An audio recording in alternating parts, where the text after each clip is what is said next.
इस बात का है, सवाल इस बात का है कि हम विपक्ष हैं और विपक्ष में जनता की आवाज उठाना ही हमारा काम है। और अगर ये राजनीति है तो कर रहे हैं, अगर ये राजनीति है तो कर रहे हैं। उनके अभिभाषण का खत्म होने पर चर्चा खत्म होने के पूर्व स्पेशल सेशन, स्पेशल बहस की मांग करना किस नियम में है? सबसे बड़ा नियम इस देश में आज की डेट में ये है कि करोड़ों लड़का है, वो बेरोजगार भी है, इम्तिहान देने जाता है तो पर्चा लीक हो जाता है। और अब तो यहाँ यूपी की तो सारे हालात आप जानते ही जानते हैं। क्या भाई यूपी में 2017 से लेके आज के बीच में सारे पर्चे लीक हैं, सारे इम्तिहान कहाँ है भाई? कई बेदीराम हैं, कई बेदीराम हैं, पकड़े कितने गए?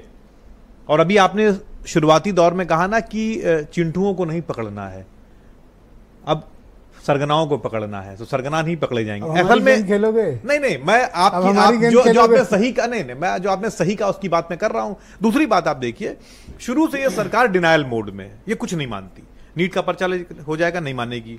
यूपी में पर्चा लीक हो जाएगा, नहीं मानेगी। अटल सेतु 18,000 करोड़ का बनेगा, दरार पड़ेगी, नहीं मानेगी। T1 गिर गया, उसके नीचे दब के लोग मर गए। 500 करोड़ रुपया लगाकर कैनोपीज लग रही है और वो गिर जा रही है 3-3 महीने में, ये नहीं मानेंगे। अयोध्या में रामपथ में बड़ा सा छेद, 30,000 करोड़ से ऊपर का घोटाला है, अगर अयोध्या पूरा देख लेंगे आप, नहीं मानेंगे। तो सवाल इस बात का है कि ये मानेंगे क्या? कुछ नहीं मानेंगे।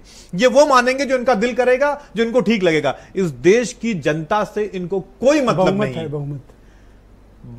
महात्मा गांधी कहते थे हर लोकप्रिय चीज लोक हितकारी हो ये जरूरी नहीं है ना। बहुमत तो हिटलर के पास भी था, लेकिन वो जर्मनी के लिए हितकारी साबित हुआ, ये जरूरी नहीं है। तो इस देश की दशा और दिशा आप समझ में आने लगी जब इनके प्रवक्ता शुरुआत में कहते हैं लगता है कि देश आप ही ठीक चला पाओगे। अनावश्यक मुद्दे, 24 लाख बच्चा 3-3 साल 4-4 साल से तैयारी कर रहा है बच्चा, जो कभी कुछ बच्चे 10th के बाद तैयारी में लग जाते हैं, और उन बच्चों को जब पता चलता है कि एग्जाम उन्होंने दिया। आराम से बात करते हैं हम लोग जी।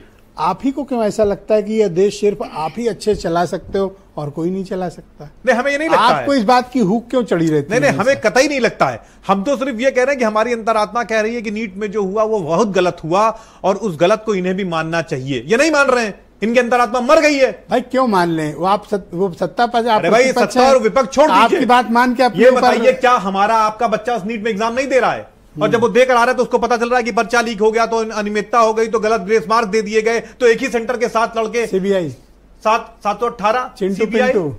कौन सी सीबीआई? प्रयागराज में भी कौन सी सीबीआई जो इनके कहने पे काम कर रही है? विपक्ष के नेताओं पर छापा मार रही है, उनको पकड़ रही है, उन्हीं को सजा दिला रही है, बस जो उनके पीछे पड़ी हुई है, जो 5-5 साल 6 साल करा लें भैया।